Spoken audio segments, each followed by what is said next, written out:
Right, let's go. Number 10. Every major civilization that ever existed left behind a flood story. The Sumerians, the Greeks, the Hebrews, the Hindus, the Aztecs, the indigenous peoples of Australia, of Polynesia, of sub-Saharan Africa, of North America. Cultures that never met, that never shared a language, that was separated by tens of thousands of kilometers of ocean. All independently recorded a catastrophic flood that drowned the world they knew. For centuries, the modern world treated this as mythology, mass superstition, primitive minds inventing metaphors they couldn't understand. Then, geologists started drilling into ocean floors. What they found was this. Layers of evaporite minerals, the kind that only form when bodies of water dry up completely, buried beneath hundreds of meters of marine sediment. The implication was staggering. The entire Mediterranean had dried out and refilled. Sea levels 20,000 years ago sat roughly 120 meters below where they are today. The coastlines of the ancient world looked nothing like the maps we know. Doggerland, a landmass the size of modern Britain, lay between England and Denmark. Mesolithic hunter-gatherer communities thrived there for thousands of years. Then the ice sheets began to melt. Sea levels rose steadily, swallowing Doggerland from its edges inward.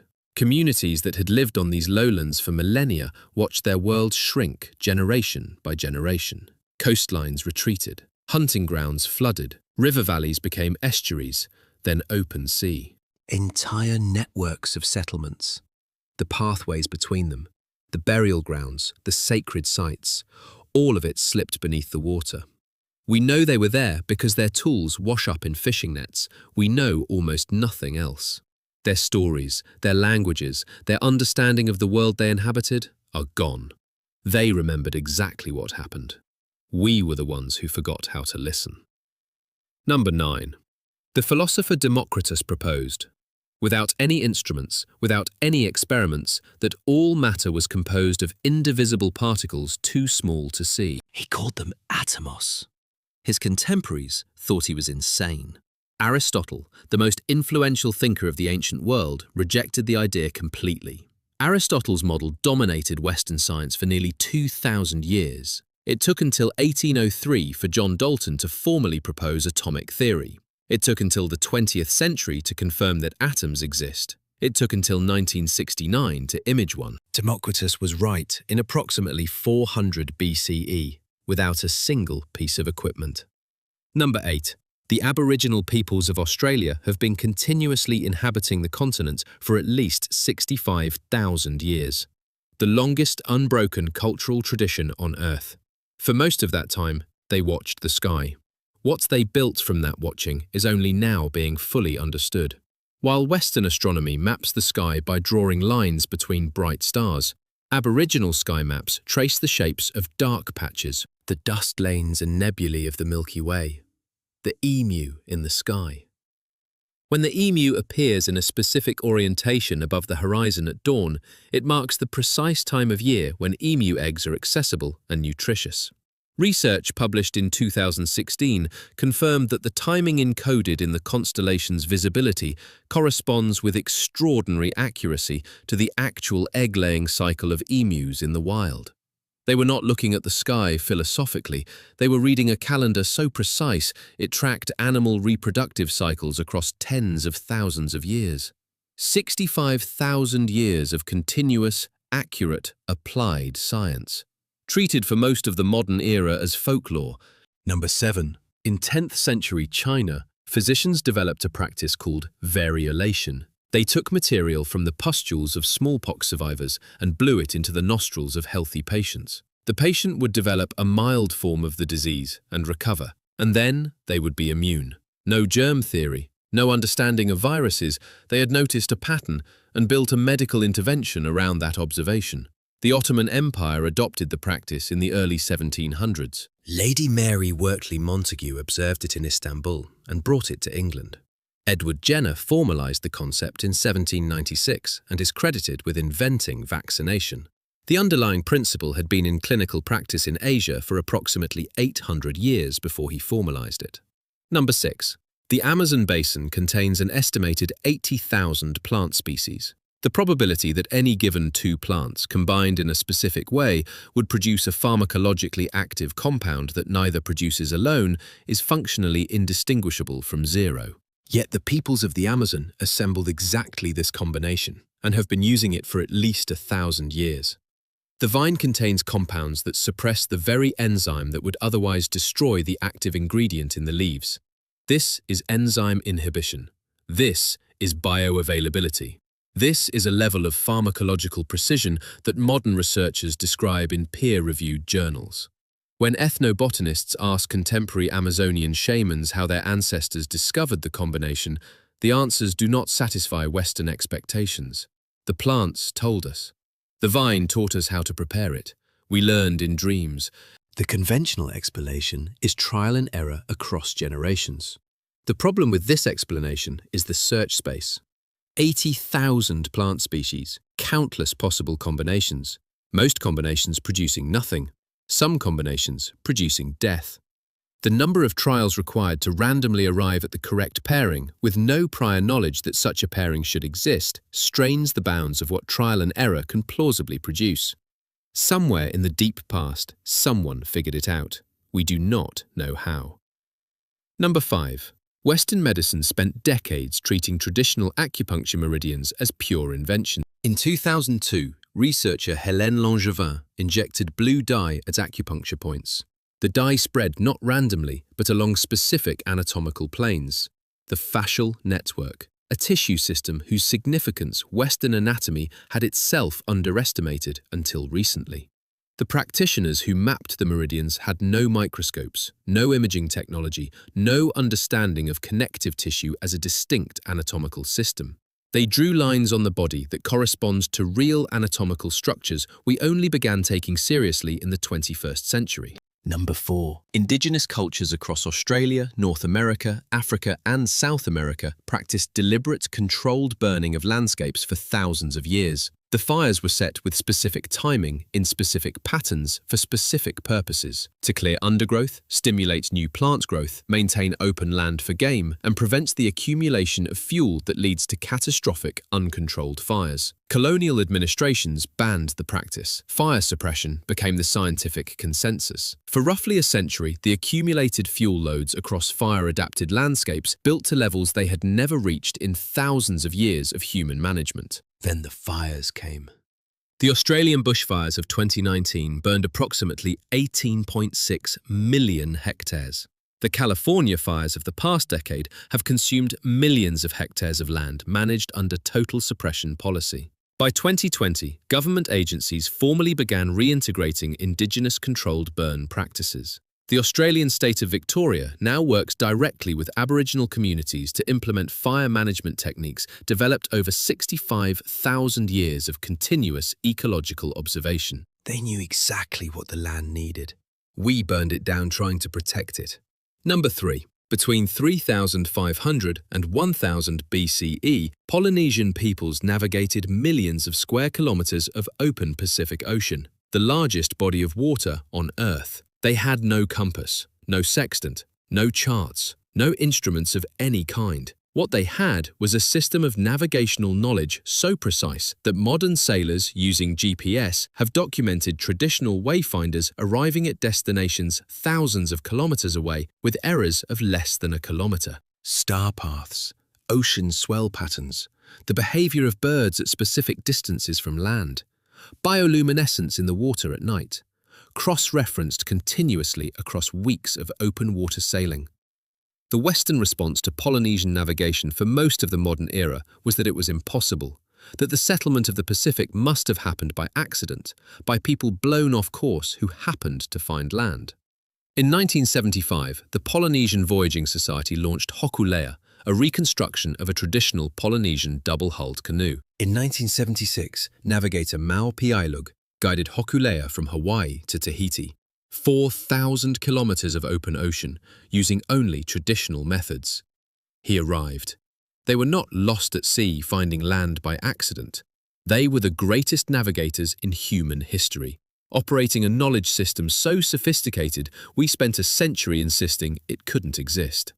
Number 2. The ancient Hindu text, the Rig Veda, composed approximately 3,500 years ago, describes time in cycles of almost incomprehensible scale. The basic unit of Vedic time is called a kalpa. One kalpa represents one day in the life of the creator god Brahma. One kalpa equals 4.32 billion human years. The current universe, according to the text, is approximately one full day of Brahma old, meaning it has existed for roughly 4.32 billion years. The modern scientific estimate for the age of the Earth, 4.54 billion years, a difference of 5%. The Vedic texts specified orders of magnitude that the ancient Mediterranean world had no framework to contemplate. Greek cosmology placed the universe at tens of thousands of years old, medieval European cosmology at a few thousand. The Vedic tradition placed it at 4.32 billion years.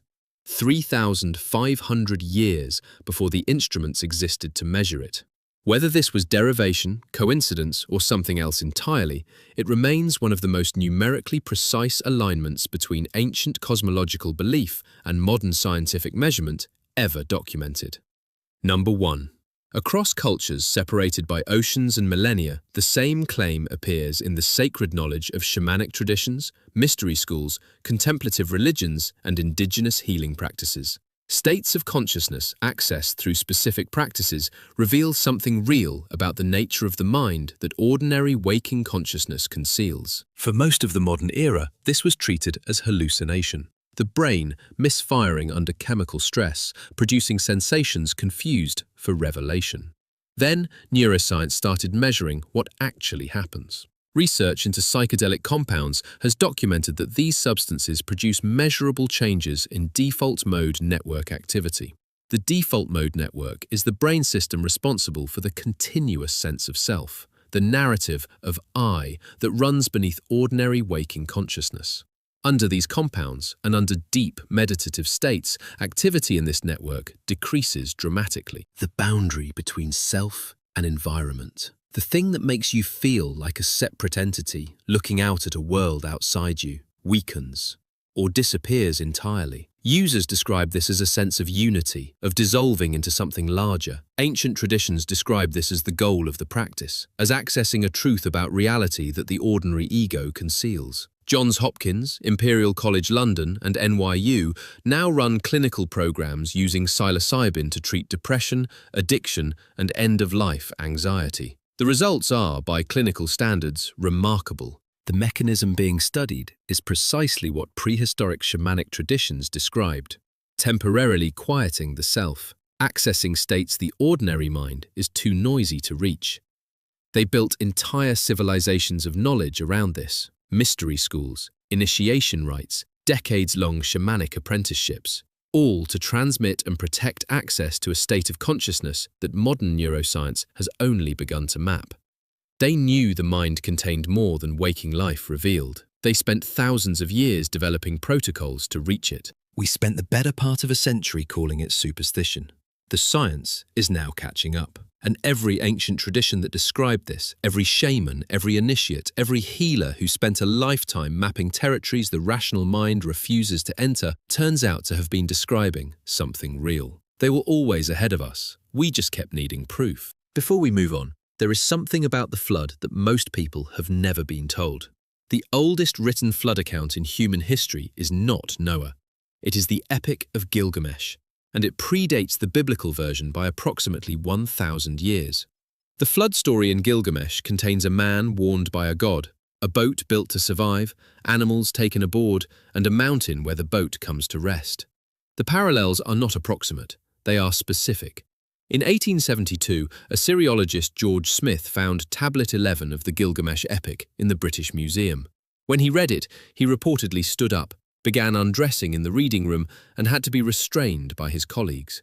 In 1997, geologists William Ryan and Walter Pittman proposed that the Black Sea was once a freshwater lake sitting far below modern sea level. Approximately 7,600 years ago, the Mediterranean breached the land barrier at the Bosphorus Strait and poured into the lake. Ryan and Pittman estimated the flow at approximately 200 times the discharge of Niagara Falls. The lake surface rose by as much as 15 centimeters per day. Shorelines retreated by over a kilometer daily. Farming communities that had cultivated the lakeshore for generations watched the water advance toward their fields with no way to stop it. Ryan and Pittman suggested this event may be the historical basis for the flood narratives found across the ancient Near East, including the Epic of Gilgamesh and the story of Noah. Now, back to Democritus, because there is something his story left out. Democritus was not the only one. Around the same time, on the other side of the world, an Indian philosopher named Kanada proposed an almost identical theory. Kanada's system, called Vaisheshika, described the world as composed of eternal, indivisible particles called paramanu. The word translates literally as beyond the smallest. Two philosophers, two cultures, two languages, zero contact. The same conclusion about the fundamental structure of reality. The Epicurean philosophers took Democritus's atomic theory and built an entire school of thought on top of it. For 3 centuries, a significant portion of the educated Mediterranean world operated on the assumption that reality was made of atoms. Then, Aristotle's influence combined with early Christian theology to suppress atomic theory for over 1,000 years. The books were burned, the schools were closed. The idea that reality was made of indivisible particles was declared incompatible with religious doctrine. One copy survived. A single manuscript of Lucretius's poem On the Nature of Things, which contained atomic theory, was found in a monastery in 1417 by a book hunter named Poggio Bracciolini. That single manuscript, copied and distributed across Europe, helped trigger the scientific revolution. Atomic theory, suppressed for a millennium, re-entered Western thought through one surviving poem found in a monastery by one man. One more thing about the Aboriginal astronomers. The star Betelgeuse is a red supergiant in the constellation Orion. In 2019 and 2020, it dimmed significantly, causing widespread concern among astronomers that it might be about to explode. Astronomers around the world monitored it with the most advanced telescopes on Earth. It was major news in the scientific community. Researchers later found that Aboriginal oral traditions from multiple Australian communities contained specific accounts of Betelgeuse changing brightness. Descriptions that matched the star's known variability cycle with precision. The Aboriginal Australians had been tracking the brightness changes of Betelgeuse and encoding that knowledge in oral tradition for an estimated 10,000 years. Before astronomy existed as a formal discipline, there is rock art in Australia depicting astronomical events. Some of it has been dated to over 10,000 years old. There are engravings that researchers believe record a specific meteor impact. They were not primitive people staring at the sky in confusion. They were scientists working with the only instruments available: time and attention. The instruments we built eventually confirmed what they had already mapped. The sky did not change. Our ability to recognize what they had done finally did. About the inoculation. There is a detail that changes the entire picture. The Chinese practice of variolation did not spread to the Ottoman Empire by accident. It spread because Chinese and Ottoman physicians were in active contact through trade routes. What we call the history of medicine is largely the history of which knowledge survived the politics of which empire was dominant at the time it was being documented. The same principle that makes mRNA vaccines work, introducing a piece of a pathogen to trigger immune response, is the same principle Chinese physicians applied in the 10th century. They did not have the language, they had the... In 2010, archaeologists working in a rock shelter in southwestern Bolivia opened a leather pouch that had been sealed for approximately 1,000 years. Inside, preserved in the dry Andean air, were the chemical fingerprints of a pharmacopoeia. Residue analysis identified cocaine, harmine, bufotenine, and dimethyltryptamine. The pouch had belonged to a shaman of the Tiwanaku culture, and the molecules he had carried with him into his grave constituted the oldest direct chemical evidence of ayahuasca ingredients ever recovered. The brew was not discovered once. The same two-plant combination, or pharmacologically equivalent versions of it, has been independently developed by at least 72 distinct indigenous cultures across South America. 72 independent solutions to the same pharmacological problem that requires knowing about enzyme inhibition to solve. Now, about acupuncture. There is a piece of evidence that most people in the modern world have never heard of. In 1991, hikers in the Alps discovered a frozen human body preserved in glacial ice. They called him Ötzi. He was approximately 5,300 years old. Ötzi is one of the best preserved prehistoric humans ever found. Researchers have studied him exhaustively. His genome has been sequenced, his last meal has been identified, his clothing and tools have been catalogued. Ötzi had tattoos, 61 of them, distributed across his body in groups of parallel lines and crosses. Researchers compared the location of those 61 tattoos with traditional Chinese acupuncture point maps. Over 80% of them correspond to acupuncture points used to treat the conditions Ötzi was known to suffer from. Ötzi lived 5,300 years ago, in the Alps. Traditional Chinese acupuncture developed in China. The two cultures had no known contact. Ötzi's tattoos predate the earliest Chinese acupuncture texts by over 1,000 years. The knowledge of specific body points that affect health did not originate in China. It appears to be older than any civilization we currently recognize. About the controlled burns. The indigenous peoples of the Amazon did something that goes beyond fire management. They created soil. Scattered across the Amazon basin are patches of soil that are dramatically different from the surrounding terrain. Dark, rich, deeply fertile. Anthropologists call it terra preta, dark earth. Terra preta is not natural. It was manufactured by pre-Columbian Amazonian peoples over thousands of years through the deliberate incorporation of charcoal, bone, and organic matter into the soil. Terra preta patches found across the Amazon can be up to 2 meters deep and have been dated to between 450 BCE and 950 CE. The soil remains extraordinarily fertile today, more than 2,000 years after it was created. The Amazon basin is often described as a pristine wilderness, untouched by human hands. Researchers now estimate that between 9 and 13% of the entire Amazon rainforest is growing on land that was deliberately managed and modified by pre-Columbian peoples. The pristine jungle is, in significant part, a garden. It was planted, managed, and improved by civilizations we have barely begun to study. Now, one more thing about the Polynesian navigators. The Marshall Islands navigators developed a technology for reading the ocean that has no equivalent in any other culture. They built charts out of sticks and shells. Each stick represents an ocean swell pattern. Each shell marks an island. The navigator memorized the chart before departure and left it on shore. The chart itself never went to sea. In 2008, researchers published a study using ancient DNA from skeletal remains across the Pacific. The genetic evidence confirmed what the oral traditions had always claimed. The settlement of the Pacific was not accidental. It was planned, deliberate, and executed with extraordinary precision across 3,500 years. The people who built Hokulea in 1975 were not reconstructing a romantic idea. They were restoring a technology. The Vedic cosmological numbers deserve one more look. The Vedic texts describe not just the age of the universe, but a multiverse. Multiple universes existing simultaneously. Brahma is not the only creator. There are infinite Brahmas, each presiding over his own cosmos. The concept of a multiverse is currently one of the most actively debated ideas in theoretical physics. String theory, eternal inflation theory, and quantum mechanics all produce versions of the multiverse as a logical consequence of their mathematics. The Rig Veda described the multiverse 3,500 years ago, without mathematics, without particle accelerators, without any of the conceptual infrastructure that modern physics required to arrive at the same conclusion. And about the mind. There is one more piece of evidence that changes everything about how we understand this.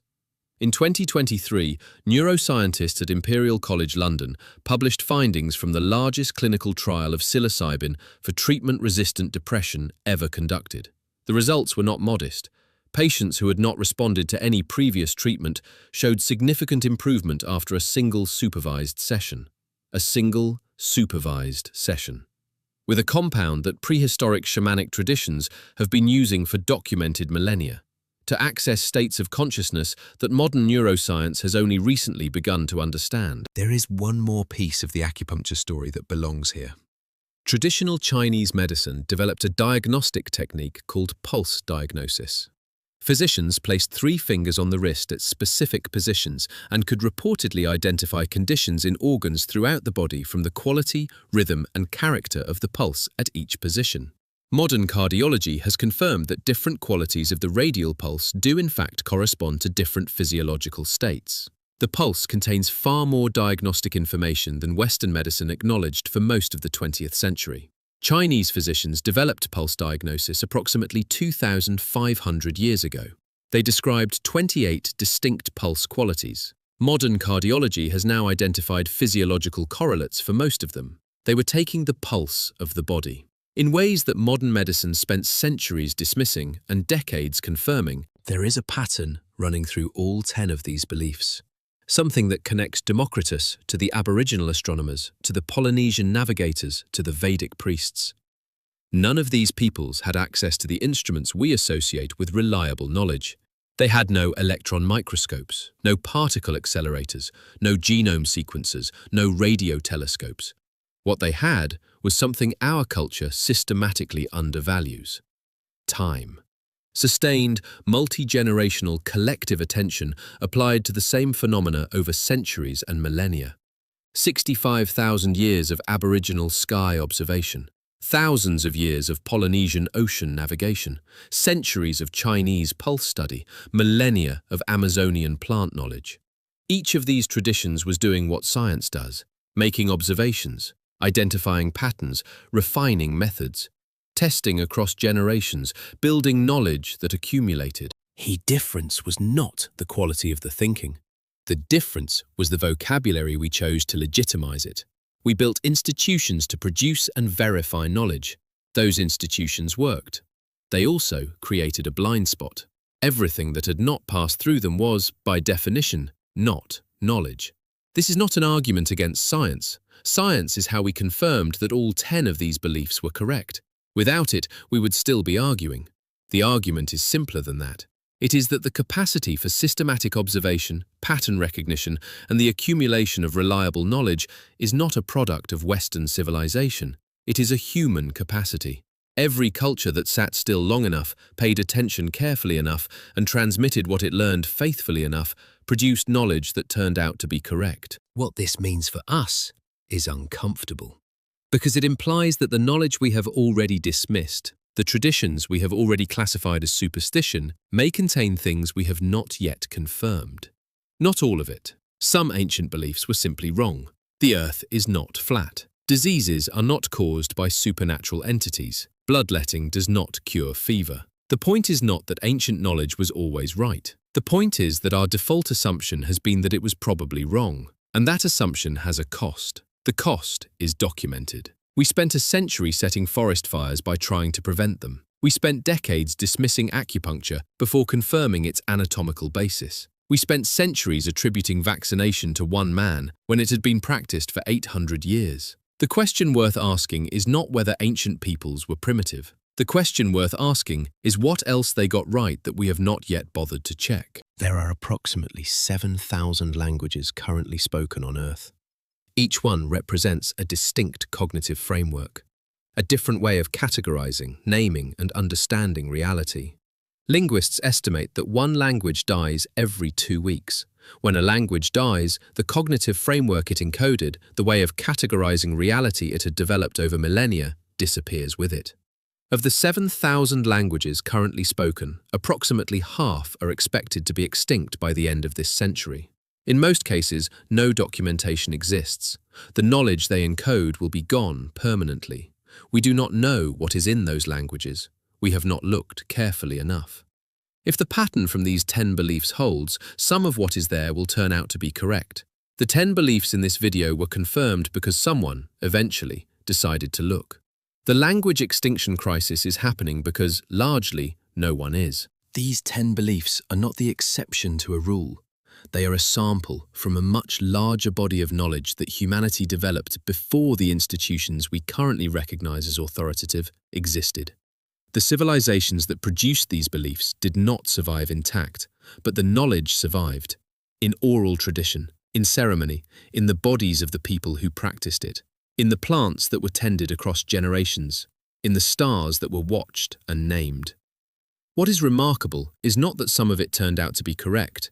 What is remarkable is how much of it we dismissed without looking. If this video did anything useful, it was not to tell you that ancient people were wise. It was to ask a question that is harder to dismiss once you have heard the 10 answers. What else did they get right that we have not yet bothered to check? There is one more entry that almost made this list. One that changes the story of the scientific revolution itself. In 499 CE, an Indian mathematician and astronomer named Aryabhata published a text called the Aryabhatiya. In it, he proposed that the Earth rotates on its axis, that this rotation is what causes the apparent movement of stars across the sky. He also calculated the circumference of the Earth with remarkable precision. His value was approximately 39,968 kilometers. The actual circumference at the equator is 40,075 kilometers. Aryabhata also proposed that the moon and planets shine by reflected sunlight, that lunar eclipses are caused by the Earth's shadow falling on the moon, not by supernatural forces. Aryabhata published this in 499 CE. Copernicus proposed heliocentrism in 1543 CE. The gap between those two dates is 1,044 years. Aryabhata's work was translated into Arabic in the 8th century. Arab astronomers built on it extensively. It influenced the Islamic golden age of science. Some historians argue that without Aryabhata's work reaching Europe via Arabic translations, Copernicus would have had a fundamentally different foundation to work from. The scientific revolution has an origin story. Aryabhata is part of that origin story. He is rarely in the version taught in Western schools. One more area: plants. Indigenous medical traditions around the world have used plants to treat specific conditions for millennia. Modern pharmacology has been systematically investigating these traditions. What it has found is consistent. Approximately 25% of modern pharmaceutical drugs are derived from or modeled on compounds first identified in plants used in traditional medicine. 1 in 4 drugs in a modern pharmacy traces its origin to a plant that someone, somewhere, was using long before any laboratory existed. Aspirin, morphine, quinine, Taxol for cancer, artemisinin for malaria, digitalis for heart failure.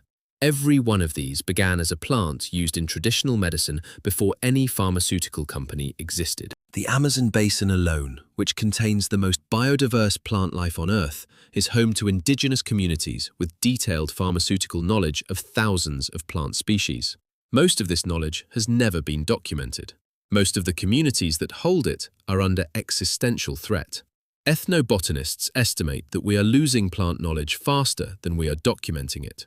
Some researchers have calculated that a single Amazonian elder who dies without passing on their knowledge represents the loss of a pharmacological library that no university in the world could reconstruct. The argument is not romantic, it is practical. The next antibiotic may be in a plant that an indigenous community in the Amazon has been using for centuries for exactly that purpose. We may never know. So, 10 prehistoric beliefs that turned out to be scientifically correct. A global flood memory preserved across independent cultures for 10,000 years. Atomic theory proposed simultaneously on opposite sides of the world. 65,000 years of astronomical observation, precise enough to track stellar variability. Inoculation practiced 800 years before Jenner. A 2-plant pharmacological combination requiring enzyme inhibition knowledge independently discovered 72 times. Acupuncture meridians mapping real anatomical structures that Western medicine identified 2,000 years later. Controlled burning practices that took a century of catastrophic fires for modern land management to rediscover. Navigational precision across the largest ocean on Earth that outperforms GPS-calibrated expectations. A cosmological timescale within 5% of modern measurement. And shamanic traditions describing altered states of consciousness, the quieting of the default mode network, and the therapeutic value of specific compounds.